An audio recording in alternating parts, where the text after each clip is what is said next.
Assalamualaikum warahmatullahi wabarakatuh. Bapak Ibu sekalian, kita berjumpa lagi, berjemur sambil berdiskusi. Kali ini kita mengambil tema ketertiban umum, asas peradaban baru. Optimisme COVID-19 segera berlalu. Ini adalah satu imajinasi agar bagaimana kita menghadapi COVID-19 ini agar berlalu, dan ini menjadi fondasi membangun peradaban baru yang lebih bagus. Tentu ada aspek hukumnya, ada aspek peradabannya, ada aspek-aspek yang lain. Yang tidak bisa kita tinggalkan adalah aspek optimisme dalam menghadapi musibah ini. Maka kita menghadirkan 4 narasumber dan ditambah 2 ahli kesehatan. Yang pertama, Assalamualaikum Ibunda Profesor Tuti Hamidah. Dia ini adalah seperempat profesor. Seperempat profesor. KLP2M UIN Maulana Malik Ibrahim. Sebelahnya lagi Pak Dekan Fakultas Syariah, Pak Profesor Saiful. Ya. Waalaikumsalam. Oke. Sebelah kiri saya Ibunda Direktur Pasca Sarjana Profesor Umi Sumbula. Assalamualaikum. Yang terakhir ini profesor yang baru saja, ya, insya Allah segera dikukuhkan di tempat yang sama seperti ini. Profesor Haji Muntadi. Assalamualaikum. Assalamualaikum. Bapak Ibu sekalian yang saya hormati, kita mulai dari Ibunda Profesor Tuti Hamidah. Silakan. Assalamualaikum warahmatullahi wabarakatuh. Assalamualaikum. Bismillah, alhamdulillah, wassalatu wassalamu ala rasulillah wa ala alihi wa sahbihi wa mawala. Bapak Rektor yang keren, Bapak Ibu narasumber, Bapak dokter yang saya hormati, mahasiswa, Bapak dosen semuanya, Bapak dekan yang saya hormati. Alhamdulillah, COVID-19 ini telah mengantarkan kita kepada satu tradisi baru, yaitu paradigma diskusi sambil caring. Caring itu apa? Caring itu Dede. Oh iya. Dede bersama-sama. Jadi di satu sisi ini adalah paradigma integrasi UIN Malang. Kita diskusi di kebun, ya, sambil kita menikmati sinar matahari pagi. Menurut saya ini adalah fondasi peradaban UIN, Bang. Oh iya. Kita berarti sudah mulai ya? Memulai satu fondasi peradaban. Jadi ini bisa dilanjutkan, jangan rapat itu terus-menerus di ruangan saja. Ini kebun ini perlu kita nikmati. Ya. Jadi perlu didesain sedemikian rupa sehingga kita bisa sekali waktu dengan tamu atau kita sendiri itu menikmati kebun sambil rapat. Oh, rapat sendiri maksudnya ya? Ya, rapat sendiri. Nah, menurut saya ini juga tidak mengganggu lalu lintas umum karena masih banyak jalan selain ini. Ya. Jadi ini bisa dikemas sebagai berkah dari COVID-19. Amin ya. Amin. Peradaban itu menurut saya seakar dengan kata beradab. Lawan dari kata beradab itu adalah keterbelakangan. Jadi peradaban itu identik dengan umat yang maju, dengan masyarakat yang maju. Ya. Umat yang memiliki kolektivitas nilai-nilai yang dijunjung tinggi. Nah, karena kita ini mayoritas umat Islam, maka nilai-nilai itu kita gali dari sumber Al-Quran dan Al-Hadis. Kalau ini kita sekarang sedang mengalami wabah dan kita berusaha untuk optimis agar wabah ini segera berlalu, saya kira Muslim itu identik dengan optimisme. Jadi optimis, bahagia, itulah Muslim. Sebab itu orang Muslim itu jiwanya fresh. Jiwanya fresh. Tidak boleh pesimis ya? Tidak boleh pesimis. Mengapa tidak boleh pesimis? Karena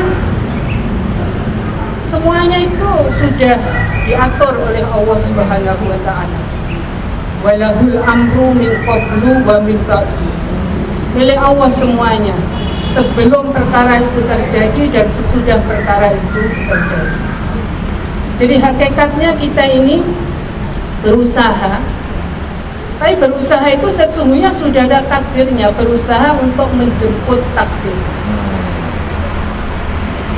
Nah, dengan begitu menurut saya tidak ada orang yang se-fresh orang Islam. Sebab apapun yang terjadi itu diyakini itulah anugerah Allah. Kalau misalnya terjadi itu kita anggap merugikan kita, maka sabar itu adalah ajaran Allah yang merupakan ibadah. Dan innallaha ma'as-shabirin. Kalau yang terjadi itu hal yang kita sukai, maka kita bersyukur. Dan la in syakartum la azidannakum wa la in kafartum inna 'adzabi lasyadid. Ini ada budekan psikologi yang tema-temanya adalah tentang optimisme, tentang cinta. Tapi menurut saya itu hanya sekedar dibahas secara retorika. Tetapi sumber optimisme itu nggak ada di psikologi. Menurut saya loh, itu hanya pembahasan secara retorik, ya, ilmiah, tapi tidak memiliki resource sumber bagaimana manusia bisa optimis, bisa bahagia, bisa mencintai meskipun terhadap orang yang mungkin tidak baik dengan ya. Psikologi keren dari ini. Tapi ajaran agama itulah yang memiliki sumber optimis, cinta, sabar, kasih sayang. Menurut saya itu sumber agama. Jadi kalau kita tidur di malam hari, mungkin lagi galau, resah, itu tinggal zikir saja, maka semuanya akan beres. Untuk apa kita galau? Semuanya sudah dijamin oleh Allah. Tapi tetap usahakan, Bu. Nah, tetap usaha. Ya.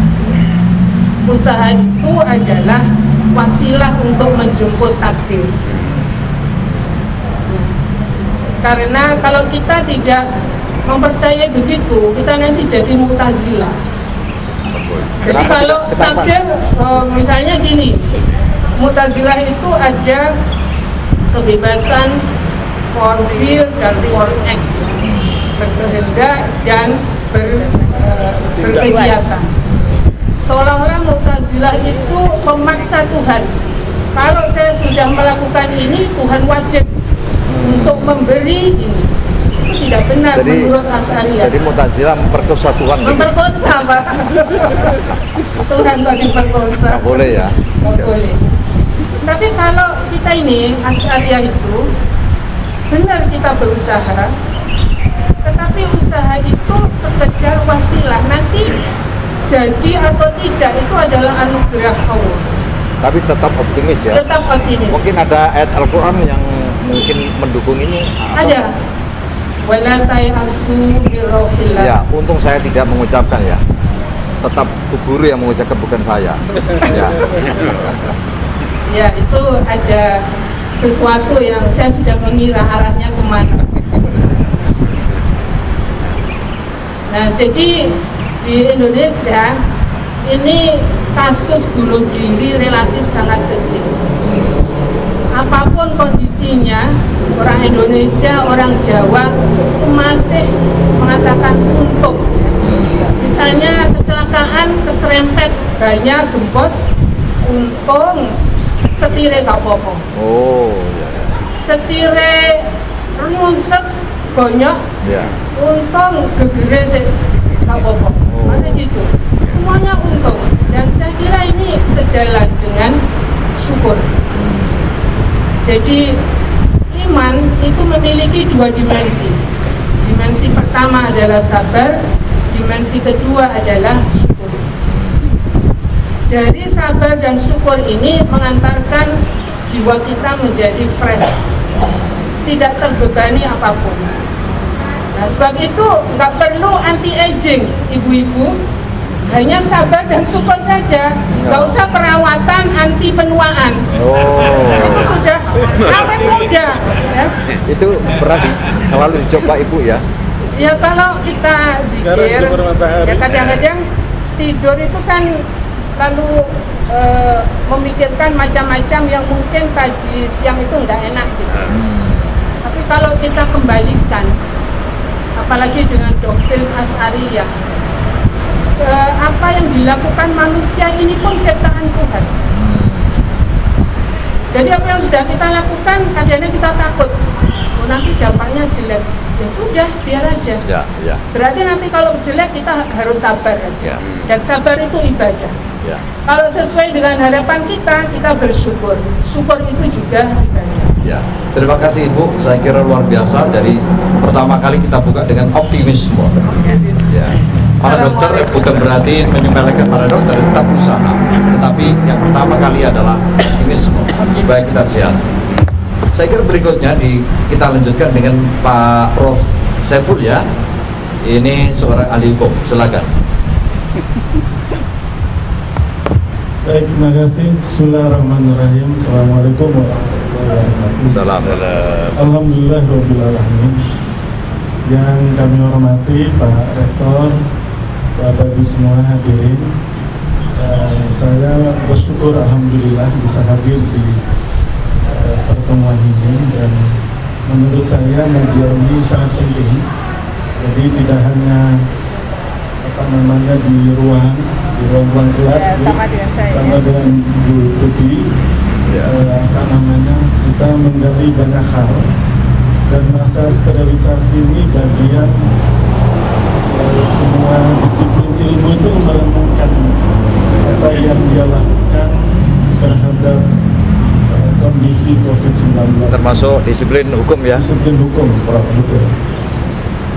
Saya tadi pagi membuka salah satu surat An-Nisa. Ya, Wah, ini selain Profesor Kiai juga ayat 45. Jadi Allah itu menginginkan kita pertama taat kepada Allah, taat kepada Rasul, taat kepada pemimpin di antara kami. Nah, kondisi saat ini menurut saya pas sekali. Yang ingin saya ceritakan Bapak Ibu semua, sejak COVID-19 ini merebak di mana-mana, perilaku masyarakat kita itu sering mengambil momen-momen ini untuk melakukan kriminal. Ya. Jadi saya sejak awal COVID-19 itu saya inventarisir perilaku masyarakat kita memanfaatkan masa sterilisasi COVID dengan perilaku kriminal. Tapi sekarang sudah mulai menurun statistiknya. Jadi di awal-awal itu ada cerita tentang penimbunan masker, ada pencurian sanitizer, ada penimbunan gula untuk kelangkaan, dan itu tersebar di seluruh provinsi secara merata. Karena kondisi ini kemudian pemerintah, sebenarnya Pak Jokowi itu 2 tahun yang lalu sudah mengeluarkan undang-undang. Jadi undang-undang nomor 6 tahun 2018. Undang-undang COVID-19 ya? Bukan, itu khusus ke karantina kesehatan yang hanya dikonsumsi oleh para medis, saya lihat. Padahal itu juga seluruh masyarakat. Maka kemudian istilah lockdown lokal itu sebenarnya secara nomenklatur tidak pas yang terjadi di Papua dan di Tegal. Jadi Indonesia ini ada lucu juga kalau kita melihat masyarakat itu ya, Prof, ya.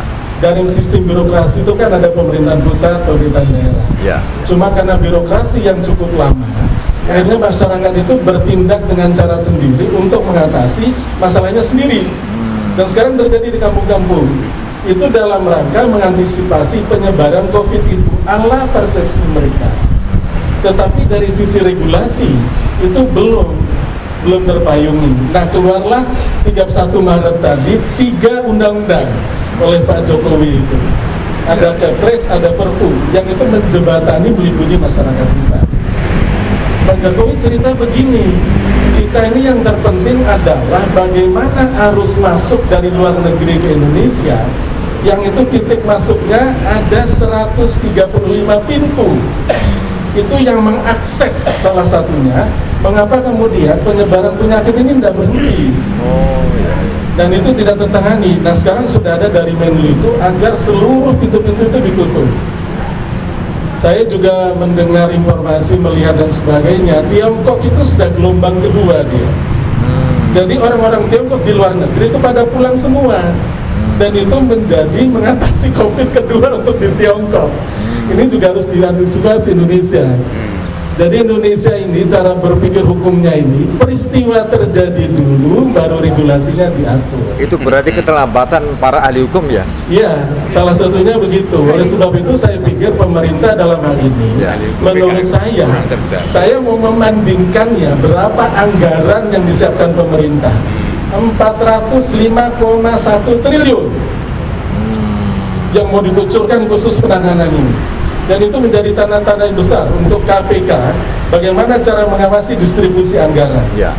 Anggaran ini Prof, 2 kali lipat dari Malaysia. Malaysia itu 985 triliun untuk mengatasi COVID ini, luar biasa. Nah tapi kemudian karena di sistem negara, jadi distribusi anggaran ini kan melalui sistem. Makanya saya setuju Win Malang ini ada program-program bilik, ada El Jahwa, ada dapur umum Ibu Tuti. Ini harus segera kita lakukan. Tidak harus menunggu anggaran dari pemerintah. Pemerintah daerah itu seringkali tidak berani bergerak. Saya ingin berikan contoh Jawa Barat. Ini saya interupsi sebentar. Tadi apa yang saya dapat sudah saya hitung. 2,5%. Kecil sekali. Iya, jadi saya naikkan 5%. Ya. Mungkin para ahli hukum mungkin 10 lebih ya. 10 lebih. Nah, kalau begitu malah 10 itu kecil, Prof. Dalam situasi begini, saya pikir begini, Prof.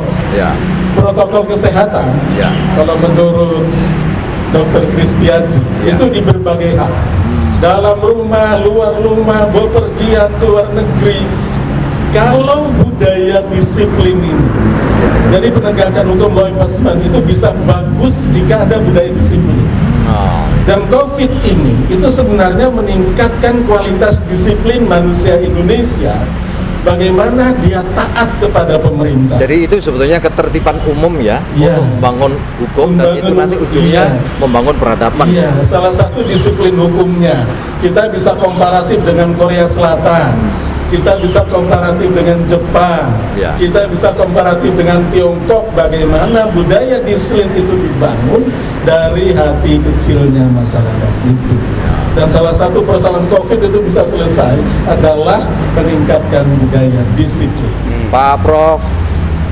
Saiful, apa yang harus dilakukan oleh seorang ahli hukum yang berkecimpung di dunia pendidikan tinggi agar hal-hal begitu tadi cepat dilakukan? Tidak selalu tertinggal. Hukum ada setelah semuanya terjadi. Begini, Prof, regulasi ini kan banyak. Jadi ada maklumat Polri, tidak boleh ada keramaian, diusir. Jadi kalau ada aparat penegak hukum dia mengusir, itu diperbolehkan oleh negara. Itu ada pasal 50. Tapi ini tidak ya, tidak termasuk. Tidak termasuk, tidak ada ganjaran. Jadi kerumunan dalam arti itu tidak produktif. Dan saya melihat begini, dari pakar ahli hukum yang ada, kita tidak perlu mempertanyakan kebijakan pemerintah tentang regulasi. Sekarang ini bagaimana tidak semua masalah COVID itu diselesaikan dengan hukum. Jadi ini sangat emergensi ya? Ya, ini kondisi darurat Pres Mayer. Oleh sebab itu, protokol kesehatan saja, satu hal saja, kalau kita lakukan dengan baik, itu bagian dari proses penegakan hukum. Ya, terima kasih Pak Prof. Saiful. Apa yang disampaikan sangat luar biasa. Perlu tepuk tangan ya, saya kira ya. Ketertiban umum yang kemudian diformulasikan jadi hukum itu adalah fondasi untuk membangun peradaban yang maju. Maka kita mungkin bicara tentang peradaban dulu, Bu Direktur, silakan. Bismillahirrahmanirrahim. Assalamualaikum warahmatullahi wabarakatuh. Assalamualaikum. Yang terhormat Bapak Rektor, para narasumber, Bapak Ibu Dekan, dan seluruh hadirin yang saya hormati. Alhamdulillah pada pagi hari ini kita bisa berjemur untuk berdiskusi yang produktif tentang COVID-19 yang kita tahu kemarin pada tanggal 31 Maret pemerintah telah mengeluarkan 2 regulasi, yaitu nomor 11 tahun 2020 tentang penetapan kedaruratan kesehatan masyarakat dan peraturan pemerintah nomor 21 tahun 2020 tentang pembatasan sosial berskala besar PSBB. Jadi dua aturan ini adalah substansi hukum yang tadi sudah disinggung oleh Pak Dekan Fakultas Syariah. Ini adalah substansi hukum. Untuk menertibkan masyarakat, maka harus ada 3 hal. Yang pertama, substansi hukumnya sudah bagus. Yang kedua, harus didukung dengan aparat penegak hukum yang juga bisa law enforcement dengan sangat bagus. Yang ketiga adalah budaya hukum yang bagus, yaitu kesadaran masyarakat bagaimana mentaati hukum, mentaati regulasi-regulasi yang ada atau sudah dikeluarkan oleh pemerintah. Dalam konteks pencegahan penyebaran COVID-19 ini, ada salah satu kaidah yang saya kira sangat populer di kalangan kita, tasarruful imam ala ra'iyah manutun bil maslahah, bahwa apapun kebijakan pemerintah itu selalu karena pertimbangan kemaslahatan untuk rakyat, harus didasarkan kepada maslahatan rakyat. Oleh karena itu adanya regulasi-regulasi yang berkaitan dengan pencegahan COVID-19 ini adalah dalam rangka untuk menjaga atau mewujudkan kemaslahatan itu untuk terwujud di tengah-tengah masyarakat kita. Dalam konteks agama tadi juga sudah disinggung, ati'ullah wa ati'ur rasul wa ulil amri minkum. Ketaatan kepada Allah adalah ketaatan yang independen, ketaatan mutlak, ketaatan absolut. Yang kedua adalah ketaatan kepada Rasul, itu juga ketaatan mutlak, juga ketaatan yang absolut. Dan yang ketiga, wa ulil amri minkum, ketaatan kepada ulil amri itu adalah ketaatan yang dependen, ketaatan yang terikat, keterikatan. Makanya ati'ullah disebutkan ati'u Allah. Yang kedua ati'ur rasul disebutkan ati'u ar-rasul. Oke, ati'u ya kedua-duanya. Betul, kedua-duanya. Sedangkan yang ketiga tidak, ati'u ulil amri tidak, tetapi wa ulil amri minkum. Ini artinya bahwa ketaatan kita terhadap pemerintah itu adalah sepanjang regulasi atau aturan yang dibuat oleh pemerintah itu memang sejalan dengan aturan Allah dan aturan Rasulnya.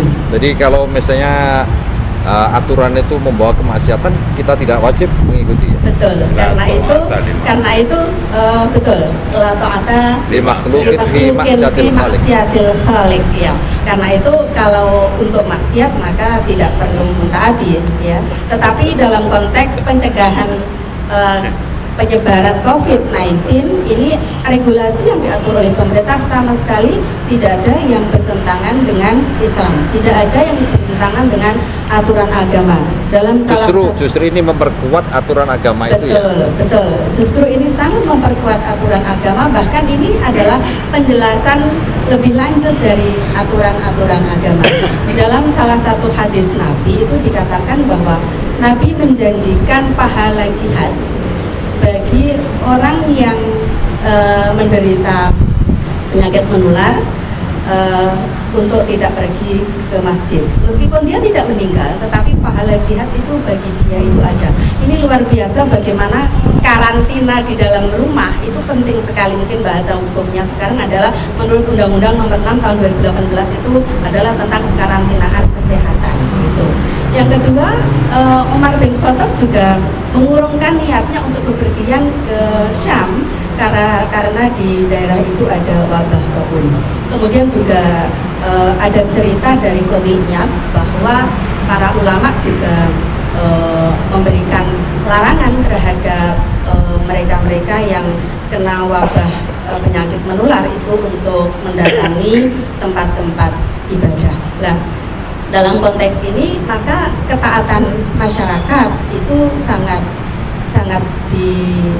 dituntut, sehingga aturan-aturan ini bisa betul-betul ketaatan masyarakat itu sesungguhnya adalah untuk membela kepentingan mereka, ya. Betul. Jadi betul Pak Rektor bahwa ketika masyarakat itu taat terhadap regulasi negara, regulasi pemerintah atau pemerintah daerah, kalau dalam konteks kampus ya regulasi dari kampus, dari rektor, maka itu adalah untuk kepentingan kita sendiri, untuk kepentingan rakyat, untuk kepentingan mahasiswa, untuk kepentingan warga kampus. Oleh karena itu menurut saya bahwa COVID-19 ini memberikan banyak sekali pelajaran kepada kita semuanya. Yang pertama adalah menumbuhkan kesadaran altruisme, bahwa kita ini tidak bisa hanya bicara tentang kepentingan kita. Tadi yang disinggung tentang bahwa kita ada memborong bahan makanan, ya, memborong hand sanitizer dan seterusnya, itu kan egoisme.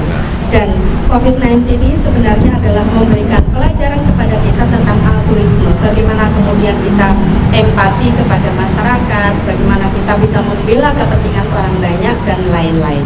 Itu yang pertama. Jadi termasuk perguruan tinggi harus peduli, ya.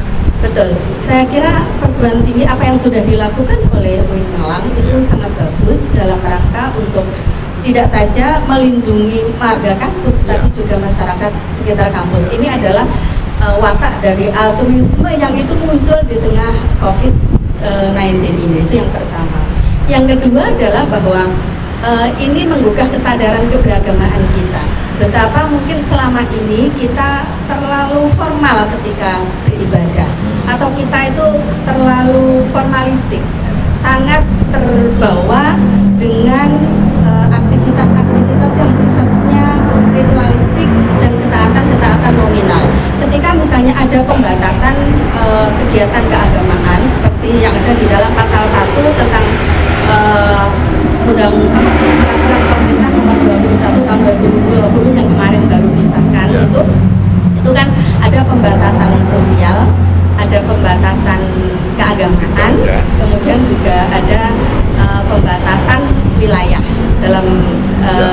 dalam pengertian karantina wilayah yang itu kemudian didasarkan kepada kepentingan untuk keselamatan. Nah, diantaranya adalah tentang pembatasan wilayah, pembatasan kegiatan keagamaan. Ini sudah banyak sekali fatwa-fatwa tentang misalnya Jumatan gitu, ya.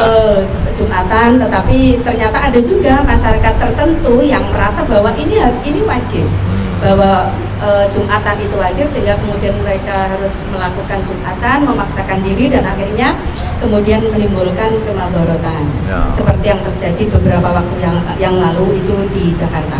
Karena itu menurut saya bahwa COVID-19 ini juga menggugah kesadaran keberagamaan kita. Betapa kalau kita selama ini mungkin memiliki kesombongan spiritual, bahasa saya. Jadi kesombongan spiritual. Seolah-olah paling suci sendiri, ya, paling soleh sendiri, ya. Paling soleh, paling individual suci, ya. Betul. Paling soleh, paling suci, paling sregep ke masjid.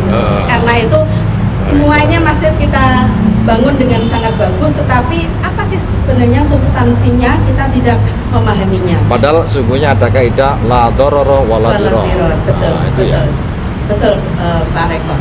Itu yang pertama. Yang kedua bahwa kita ini kalau ke masjid kan selalu menggunakan pakaian yang bagus. Itu sebenarnya untuk siapa? Apakah benar bahwa nanti kalau di rumah juga menggunakan pakaian yang bagus sama ketika di masjid? Atau ketika kita menggunakan mukena yang bagus kalau di rumah sama dengan ketika di masjid? Artinya bahwa fenomena COVID-19 dalam konteks pembatasan keagamaan ini juga membuat kesadaran kita mempertanyakan keberagaman kita itu sebenarnya sampai apa? Apakah kita ini sudah memiliki kepasrahan total kepada Allah, bahwa ibadah itu tidak perlu dilihat oleh orang lain, bahwa ibadah itu tidak perlu menunjukkan keunggulan kita kepada orang lain dan seterusnya. Karena itu ini adalah ujian keimanan juga bagi kita semuanya, bahwa apakah kita sudah beribadah secara total, secara lahir dan secara batin, kepasrahan total. Yang kedua adalah apakah kita sudah menebarkan kebaikan itu secara konsisten. istiqomah dalam kebaikan itu apakah kita sudah memiliki dengan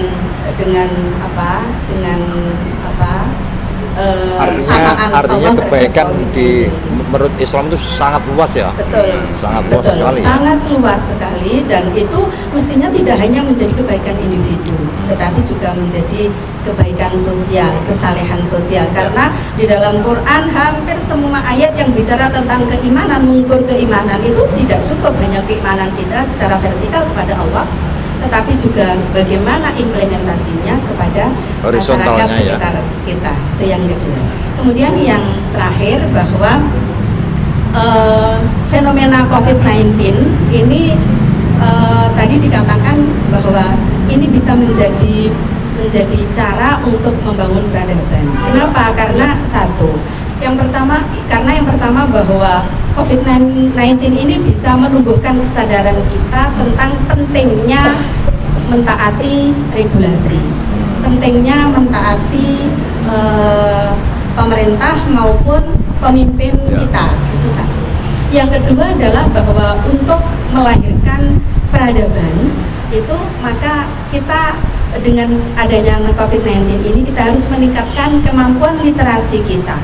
Karena kita lihat banyak sekali di hampir semua media sosial itu banyak sekali informasi-informasi yang tidak semuanya itu benar.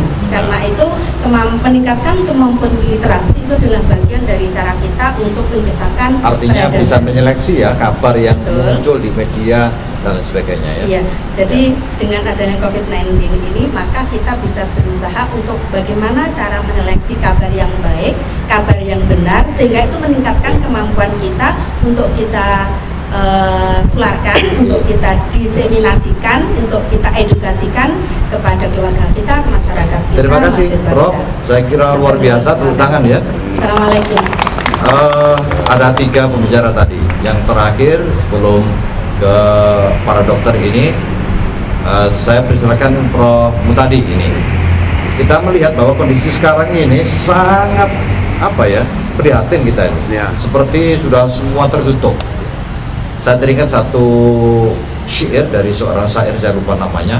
La taqul qad dhahabat arbabuhu innaman sara alat tarbiwasa.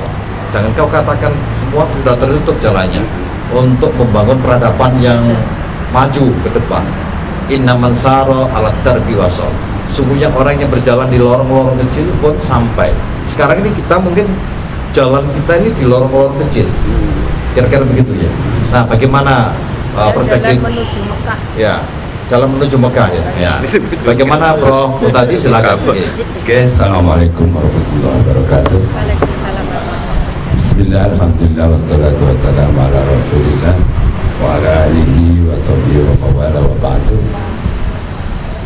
Saya yang saya hormati Rektor, para narasumber, kemudian para dekan dan hadirin sekalian yang berbahagia. Alhamdulillah pagi hari ini kita bersama-sama membuka kesadaran kita ya. Kesadaran pertama adalah kesadaran diskusi seperti ini sebagai komunitas akademik ya. Saya kira tidak perlu nunggu anggaran ya. Corona ya. Kita ini mau diskusi rutin ya, yang dulu biasa dilakukan. Ini nunggu ini ya. Nunggu corona ya. Nunggu corona. Untuk itu ini bisa jadi embrio Pak ya. Jadi starting point nanti untuk ini menjadi sunnah ya. Saya kira kok. Sunnah hasanah. Malah kewajiban bagi insan akademik ya. Kemudian yang kedua, kesadaran keberagamaan yang dikatakan oleh Prof. Umi. Saya pernah membaca salah satu dari literatur, insya Allah yang ditulis oleh Yusuf Al-Qaradawi. Saya lupa ini bukunya apa, tapi membahas tentang at-tadayun, ya. Ada aksamut tadayun, ya. Ada macam-macam model keberagamaan. Itu at-tadayun as-sumul, ada at-tadayun al-maksus ya. At-tadayun as-sumul itu yang holistik jadi lengkap betul-betul memang. Jadi perilakunya, ucapannya, kemudian apapun yang dilakukan, apapun yang direspon, apapun yang diucapkan itu sesuai dengan apa yang diajarkan oleh agama. Jadi konsisten. Dan ini tidak terjadi begitu. Ya. Artinya di masyarakat kita salah. Jadi tahlil sergap, jamaah sergap, tapi main gaple juga masih sergap, minum juga sergap. Ini tidak asumul tapi maksus ya, yang serong ya. Tidak hanya parsial tapi ini serong. Artinya tidak sesuai dengan ketentuan yang mestinya digariskan oleh Allah Subhanahu wa Ta'ala. Saya nggak tahu apakah ini munculnya wabah ini salah satu di antaranya karena ada fenomena at-tadayyun al-maksud ya. Bukan as-sumud ya. Yang tadi ibadah formalistis yang masih perlu dilihat orang ya. Dalam kafir ya, dalam saya kira ini yang tahu masing-masing di antara kita. Karena ini persoalannya adalah persoalan kesadaran ya. Kesadaran ini soal psikologi. Psikologi itu kan roh ya, dan itu ada pada masing-masing ya. Kesadaran spiritual ya, yang tidak hanya didiskusikan, digembar-gemborkan, tapi kemudian betul-betul salah konsisten itu dilakukan ya. Jadi asumul itu kan menyeluruh ya, holistik ya, holistik. Mungkin salah satu di antara barangkali yang perlu kita sikapi terkait dengan, saya lebih pada kenapa Pak ini terjadi ya. Tadi sudah soal hukum ya, soal kemudian macam-macam tadi saya sampaikan, tapi saya melihat ini kenapa ini terjadi. Mungkin salah satu di antaranya adalah soal tadayun tadi, yang kemungkinan malah justru ada kecenderungan ya, tadayunnya ini maksus ya Pak. Tadayun maksus satu. Kemudian yang kedua, lebih dari itu adalah soal perilaku ya. Perilaku individu ya. Fenomena yang terjadi di sekitar kita, baik sekitar dekat, sekitar jauh, sampai pada tingkat negara, ada tingkat kesadaran yang hilang gitu. Ketika kemudian perilaku atau perilaku ini bisa diwujudkan dengan keputusan, dengan tindakan sebelum dilakukan atau pada waktu dilakukan, kesadaran hilang ya. Karena apa? Saya mungkin pernah OTAT Pak ya, ini bukan teori Bu ya, maaf, OTAT perilaku tindakan seseorang, apa itu diwujudkan dengan perbuatan atau ucapan, itu biasanya secara berurutan itu dimulai dari mendapatkan pengetahuan al-ilmu ya. Jadi setelah mendapatkan pengetahuan atau al-ilmu, kemudian mencoba turun al-fahmu atau naik ya, turun atau naik al-fahmu, mencoba memahami pengetahuan. Kalau fenomena soal virus ini kemudian dipahami seperti apa ya, seperti apa. Secara teori ya, apabila ada orang mengetahui dan memahami secara benar apa yang diketahui itu, insya Allah kesimpulannya benar ya. Tapi ini enggak, jadi akhirnya tidak begitu, tidak selalu begitu, tidak linier ya, tidak linier. Tadi saya ulang lagi, ada al-ilmu, pengetahuan, kemudian pemahaman. Ini langsung Pak, jujur, mestinya masih ada proses yang dilalui, yang ini seringkali malah justru dilupakan. Langsung al-amal. Al-amal saya terjemahkan dengan perilaku tadi. Apa itu berupa perbuatan atau ucapan. Apa yang dilupakan atau yang hilang, yaitu al-wa'yu, kesadaran ya. Al-wa'yu, ya Ustaz, al-wa'yu, kesadaran ya. Jadi fenomena ada 2 darurat sebelum apa ini namanya virus corona ini ya itu ada 2 darurat yang paling krusial, yaitu darurat korupsi sama darurat narkoba. Sekarang hampir terlupa ya. Kalau kita kemudian telusur, orang yang korupsi itu adalah orang yang ngerti dan orang yang paham, ngerti kalau saya mau ngambil uang tidak sesuai dengan aturan, nah dipahami begitu, maka saya akan diurus oleh KPK. Tapi apa yang terjadi? Semakin hari ya dinyatakan darurat, malah semakin darurat, tidak semakin hilang ya.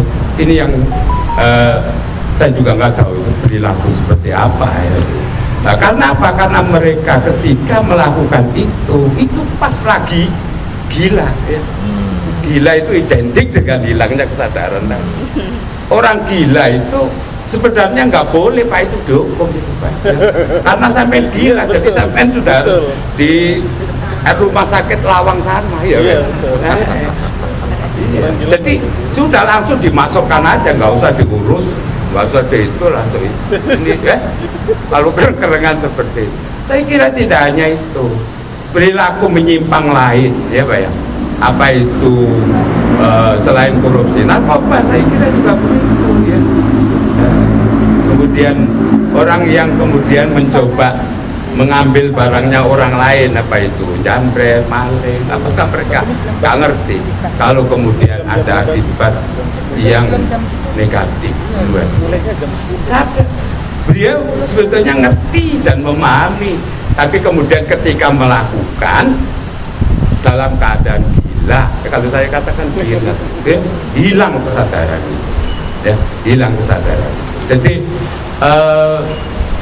ini sebetulnya yang perlu kita cermati ya, tidak hanya nanti pasca, tapi mungkin masing-masing di antara kita kemudian penyadaran kepada keluarga kita, kepada orang-orang dekat kita, perlu evaluasi diri ya, introspeksi ya. Barangkali ada beberapa hal yang tadi terkait dengan soal at-tadayun tadi masih maksud, ada soal perilaku yang masih ini kan gitu, ya. Isunya kan bukan hanya di Indonesia ya, tapi seluruh dunia ya. Berarti sungguhnya seluruh dunia ini harus evaluasi diri ya. Iya. Termasuk ustadz-ustadz ya. Ustadz termasuk kiai-kiai juga saya kira. Ya, saya kira penyimpangan yang luar biasa juga ya. Hal-hal yang mungkin secara komprehensif baru dilihat lagi. Sesungguhnya ini kalau kembalikan ke agama berarti sesungguhnya kita harus apa, Bunda? Muhasabah ya. Gimana? Ya. Jadi muhasabah itu sesungguhnya kalau menurut saya ya, setiap kali kita sholat 5 waktu itu secara implisit di situ kita muhasabah. Selain itu dan itu di psikologi kan ada muhasabah ya. Ya itu ideal. Gak ada kajiannya itu. Psikologi itu perlu menjadi psikologi Islam. Oh. Karena kalau nggak diberi Islam kering gitu. Justru banyak problem psikologis nanti. Ya jadi sholat itu sesungguhnya muhasabah. Bahwa kita sudah istilah gaulnya itu tekan kontrak dengan yang maha pencipta. Sudah seberapa jauh yang kita lakukan dalam kontrak itu. Karena setiap sholat kita memperbaharui kontrak itu. Jadi itulah aktivis sholata idikri. Dirikanlah sholat untuk berpikir kepadamu. Nah itu artinya posisi kita sebagai hamba dengan Allah sebagai sang pencipta itu harus kita tata sebagaimana yang dikehendaki oleh kita. Oh, iya. Karena kita ini punya nafsu, punya syahwat yang menjadi penghalang jalan kita menuju Allah. Karena syahwat itu maunya adalah kesenangan-kesenangan instan seketika. Padahal menuju kepada Allah itu harus mengendalikan syahwat. Nah inilah dengan sholat itu menurut saya adalah penguatan kita untuk bisa jihadun nafas. Oh, ini rupanya justru ibunda yang dekat dengan seorang sufi ya. Sufiah. Saya temannya Robiah Al-Adawiyah. Ya, jadi untuk mencari surga itu mudah sekali. Orang senyum aja sedekah dan itu ada pahalanya. Tetapi penghalang dari kebaikan itu sangat banyak, yaitu nafsu kita. Sudah sholatnya bagus, ngaji Qur'annya sampai tafsirnya paham, tapi ngerasaninya ya luar biasa. Nah ini yang menghalangi amalan kita untuk bisa menuju kepada Allah.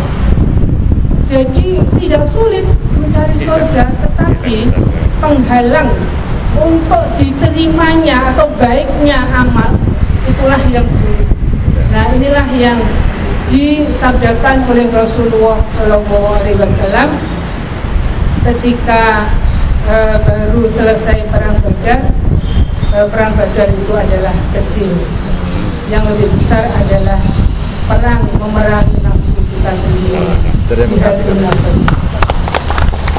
Ini yang terakhir dari Satgas COVID-19 ini, silakan mungkin ada komentar. Ya. Harus ada lain studi dari Fakultas Kedokteran dan Ilmu Kesehatan. Kita bersyukur kepada Allah SWT. Alhamdulillahirabbil alamin. Wassalatu wassalamu ala asrofil anbiya'i wal mursalin wa ala alihi washabihi. Kalau saya melihat kegiatan kita pada pagi dan siang hari ini, Bapak Rektor yang saya hormati dan anggota Senat semuanya dan para dosen, serta tentunya kepada Ketua COVID-19 Satgas Win Malang, Dr. Kristiadi, yang telah memberikan kesempatan kepada saya. Sebetulnya kita ini sedang menuju peradaban baru, Bapak Rektor dan para hadirin. Ya. Ini yang dimaksudkan oleh Bapak Rektor mengundang kita semua. Apakah peradaban baru yang diimpikan oleh Rasulullah SAW? Oh ya, ya, ya. Karena sesungguhnya beliau itu adalah rahmatan lil alamin. Maka sesungguhnya kita sebagai penganut pengikut setia beliau dapat mengimplementasikan bagaimana musibah kalau kita anggap musibah. Jadi kalau saya mengangkat ini adalah suatu caranya Allah untuk mengangkat derajat kaum muslimin sedunia. Karena di sini tampak sekali betapa orang-orang yang memelihara sholatnya itu justru terbebas atau terkena imbas sedikit daripada coronavirus 19. Apa buktinya? Buktinya itu adalah meskipun ini tidak di blow up berulang-ulang, penduduk Wuhan itu sekitar 100.000 orang lebih itu adalah muslim. Tapi dari sekian ratus ribu penduduk muslim itu tidak satu pun yang terkena coronavirus. Apa sebab? Pertama, mereka tidak memakan makanan. Ini pertama awal muslim ini sudah disebutkan. Sekarang sudah hilang. Memakan segala macam daging di pasar Wuhan itu tersedia. Itu harus kita ulang kembali. Sedangkan banyak makanan yang tidak halal itu tidak dimakan oleh penduduk Wuhan yang beragama Islam. Inilah yang menjadi penyebab mengapa masyarakat di Wuhan yang beragama Islam sedikit sekali terpapar dengan coronavirus. Mereka tidak memakan kelelawar misalnya. Tidak, pasti tidak. Musang ya.